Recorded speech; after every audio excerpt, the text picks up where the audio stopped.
الحمد للہ رب العالمین والصلاة والسلام علی رسولہ الامین والعاقبۃ للمتقین اما بعد فاعوذ باللہ من الشیطان الرجیم بسم اللہ الرحمن الرحیم۔ میں آپ کو دعا کے سیشن میں ویلکم کہتی ہوں۔ کیسے ہیں سب اہل القرآن؟ الحمدللہ رب العالمین، الحمدللہ علی کل حال۔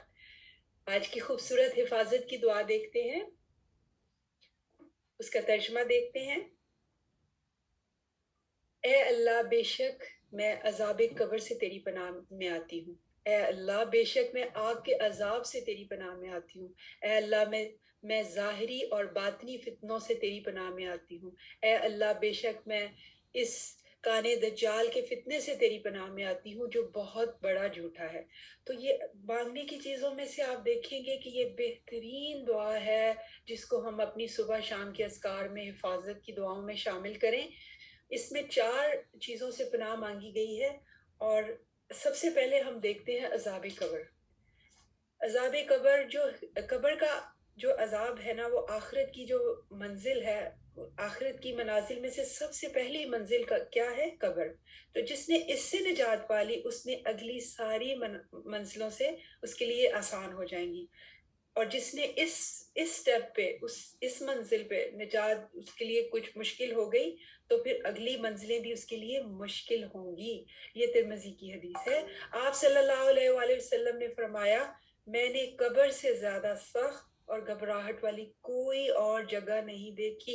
حضرت عبداللہ بن عباس رضی اللہ تعالیٰ عنہ فرماتے ہیں، رسول خدا صلی اللہ علیہ وآلہ وسلم ہمیں فتنہ قبر سے پناہ مانگنے کی دعا اس طرح سکھاتے جس طرح کہ قرآن پاک کی آیات سکھاتے۔ اسے نسائی نے روایت کیا۔ آپ صلی اللہ علیہ وسلم اپنے بہت قریبی سارے صحابہ اور ان کو یہ چیز قبر کے عذاب کے بارے میں بتاتے رہتے تھے، اور یہ سن کر جو اتنے قریبی ساتھی تھے آپ کے، حضرت ابوبکر صدیق، جو سارے رضی اللہ تعالیٰ عنہ، وہ جب سنتے تو ان پر موت اور قبر کے بارے میں سوچ کے اتنا خوف طاری ہو جاتا۔ اس کا اندازہ ہم اس بات سے لگا سکتے ہیں کہ وہ جب اللہ سے اپنی دعائیں مانگ رہے ہوتے تو اللہ سے کہتے، اے اللہ، میرا کیا حال ہوگا، میرے پاس ایک بھی نیک عمل نہیں ہے جبکہ برے اعمال بہت زیادہ ہیں، اور آپ صلی اللہ علیہ وسلم کی اطاعت کی پونجی بہت قلیل ہے۔ حضرت عمر رضی اللہ تعالیٰ عنہ کے بارے میں آتا ہے کہ جب وہ قبر کا ذکر سنتے تو اتنا روتے کہ ان کی داڑھی آنسوں سے تر ہو جاتی۔ یہی حال حضرت عثمان رضی اللہ تعالیٰ عنہ کا تھا کہ وہ بہت خوفزدہ ہو جاتے۔ اور بہت پیارے صحابی حضرت ابو ہریرہ، ہم کتنی احادیث ان سے سنتے ہیں اور کتنے وہ قریب تھے آپ صلی اللہ علیہ وسلم کے، تو جب ان پہ موت کا وقت قریب آیا تو رونے لگے۔ لوگوں نے کہا، آپ موت سے ڈر رہے ہیں؟ فرمایا، نہیں، بلکہ طویل سفر اور قلیل زاد راہ کی وجہ سے رو رہا ہوں۔ قبر جو ہے وہ ایک خوفناک گھاٹی ہے۔ ہمارے اسلاف دیکھیں، اس کو پریپیئر کر رہی تھی تو میں کہہ رہی تھی کہ کس قدر وہ خوفزدہ تھے۔ یہ وہ تھے جن کے بارے میں عشرہ مبشرہ تھے، جنت کی بشارت تھی، تو وہ اتنے خوفزدہ تھے۔ ہمیں کون سی ایسی چیزیں ہیں جو بے خوف کر رہی ہیں؟ ہمیں کہاں کی گارنٹی ملی ہوئی ہے کہ ہم جو ہے وہ جنت میں جائیں گے؟ دنیا کی رنگینیوں میں اس قدر کھو چکے ہیں، اتنی غفلت۔ اللہ تعالیٰ ہمیں بہت دل سے دعائیں کرنے والا بنا دے، آمین۔ اس غفلت کا ذکر قرآن میں بھی دیکھیں کتنا خوبصورت انداز میں اللہ تعالیٰ نے پہلے ہی بتا دیا ہے۔ سورہ انبیاء کی آیت نمبر 1 ہے، اقترب للناس حسابهم وهم فی غفلۃ معرضون۔ لوگوں کے حساب کا وقت قریب آ گیا ہے، لیکن ان کا حال یہ ہے کہ وہ غفلت میں منہ موڑے ہوئے ہیں۔ اللہ ہمیں موت سے پہلے موت کی تیاری کی توفیق دے۔ اور قبر کے 3 سوالات، اس کے بارے میں بھی ہم نے ایک دعا پڑھی تھی نا، رضیت باللہ ربا وبالاسلام دینا وبنبینا محمد صلی اللہ علیہ وسلم، تو اس میں تینوں قبر کے سوال کے جواب ہیں۔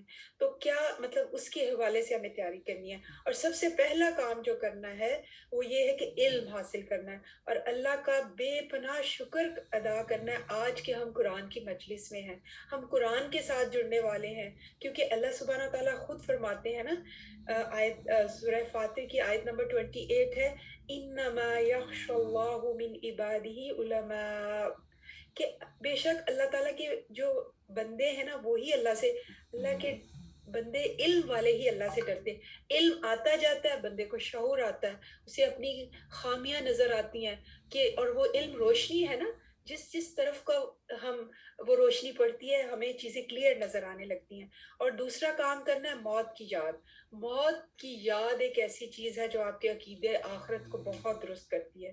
جتنا ہم موت کو یاد کریں گے، آگے کی منزلوں پہ غور کریں گے، آگے کی منزل ہے نا، پہلی منزل بتایا ہے قبر، تو آگے کی منزلیں سب کو پتا ہے کہ موت کے بعد ایک اٹھنا ہے، ایک حشر کا میدان ہے، پھر حساب کتاب ہے۔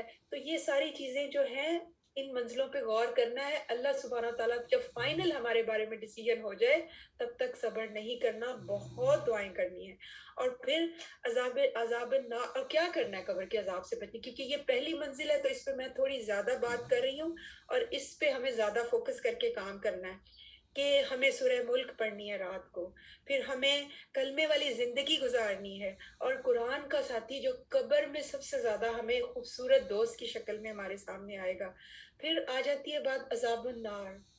ہم دنیا میں ایک چھوٹی سی آگ کا اس کا سامنا نہیں کر سکتے کہ ہم اس کے ہاتھ بھی ہمارا ٹچ ہو جائے، تو کیا ہم تصور کر سکتے ہیں کہ ہم جہنم کی آگ کا مقابلہ کر سکیں، جس کا ایندھن انسان اور پتھر ہوں گے، جس پر بہت سخت فرشتے پہرے دار ہوں گے اور وہ ذرا بھی نرمی نہیں کریں گے۔ اللہ ہم سب کو بچائے۔ اور آخر میں 1-2 منٹ صرف فتنہ دجال پہ میں بات کرنا چاہتی ہوں، اور یہ ظاہری فتنے، اور یہ کتنے فتنے ہیں جو ظاہر اور باطن میں ہیں۔ آپ دیکھیں فتنہ ما ظاہر منہا وما بطن، تو یہ جو ظاہر ہو گئے ہیں جیسے کووڈ، کتنا، اب کیا ہم اس کے بعد بھی فتنوں سے بچنے کی دعا نہیں کریں گے؟ اور بہت سے فتنے جو ہمیں چھپے ہوئے ہیں، اللہ سبحانہ تعالیٰ جن کا ہمیں علم نہیں ہے، اللہ سے ہم خاص اس سے پناہ مانگتے ہیں۔ اور فتنہ دجال کی سے کیوں کرنی ہے، ہم نے پناہ کیوں مانگنی ہے؟ نبی کریم صلی اللہ علیہ وسلم کے ساتھ حضرت آدم سے لے کر نبی کریم صلی اللہ علیہ وسلم تک جتنے بھی پیغمبر tھے، انہوں نے اپنی قوموں کو ڈرایا ہے۔ اور اس کے بارے میں کیوں ہے اس کے بارے میں بہت زیادہ احتیاط کرنی، کیونکہ یہ قیامت کی علامات میں سے ایک بہت بڑی علامت ہے۔ جب یہ آ گئی علامت، دجال آ گیا، تو وہ کیا کرے گا؟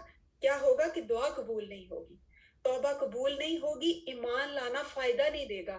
آج تو ہم کہتے ہیں نا میں توبہ کر لوں گی تو اللہ تعالیٰ مجھے بخش دے گا، لیکن جب یہ ان میں سے کوئی قیامت کی نشانیوں میں سے یاجوج مجوج آ جائے، جانور کا نکلنا، دھوئیں کا، یہ سورج کا مغرب سے نکلنا، یہ جب ظاہر ہو جائیں گی تو توبہ قبول نہیں ہوگی۔ اللہ تعالیٰ ہمیں اس سے محفوظ کرے۔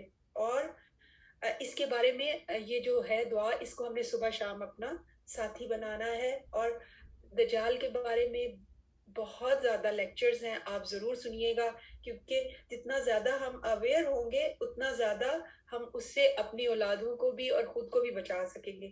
اور آخری ایک بات کہ سورۃ الکہف کی 10 آیات جو پہلی اور آخری ہیں، ان کو زبانی یاد کر لینا، حفظ کر لینا، اور اصل میں اس کے مطلب جو ہے ان پہ غور کرنا ہے اور اپنی زندگیوں میں شامل کرنا ہے۔ سورۃ الکہف انشاءاللہ پہلی 10 آیات اور آخری بنش سورۃ الکہف انشاءاللہ۔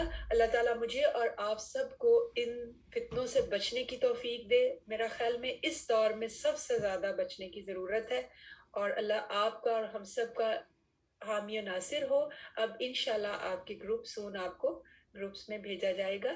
اللہ تعالیٰ ہم سب کو محفوظ رکھے، آمین۔ السلام علیکم ورحمۃ اللہ وبرکاتہ۔